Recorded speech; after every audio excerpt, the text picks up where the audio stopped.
गंगा नदी का उद्गम गंगोत्री हिमनद गोमुख उत्तराखंड के उत्तरकाशी जिले से होता है, जहां से भागीरथी नदी निकलती है और देवप्रयाग में अलकनंदा से मिल जाती है।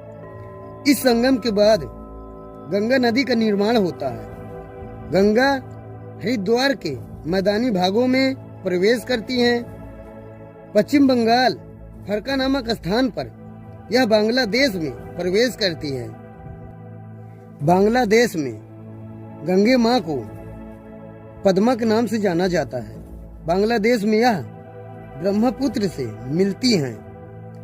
गंगा भारत की सबसे लंबी नदी है, जिसकी लंबाई 2525 किलोमीटर है।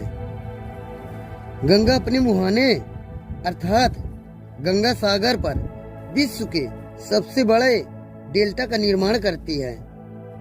पद्मा में ब्रह्मपुत्र से निकली शाखा नदी जमुना एवं मेघना नदी मिलती है।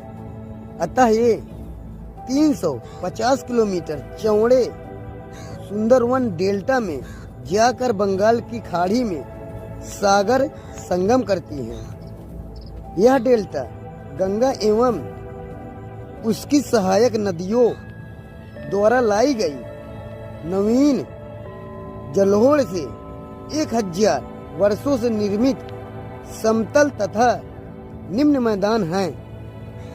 गंगा नदी की प्रमुख सहायक नदियां यमुना नदी, गंडक नदी, घाघरा नदी, कोसी नदी, गोमती नदी, सोन नदी, रामगंगा आदि हैं।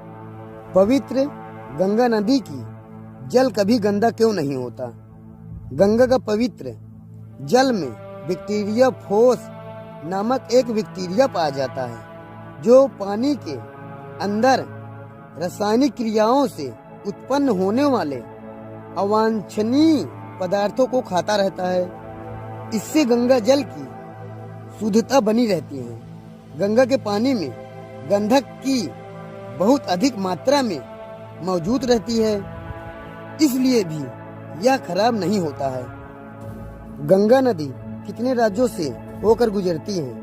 गंगा नदी उत्तराखंड, उत्तर प्रदेश, बिहार, झारखंड और प्रदेशों से होकर बहती हैं।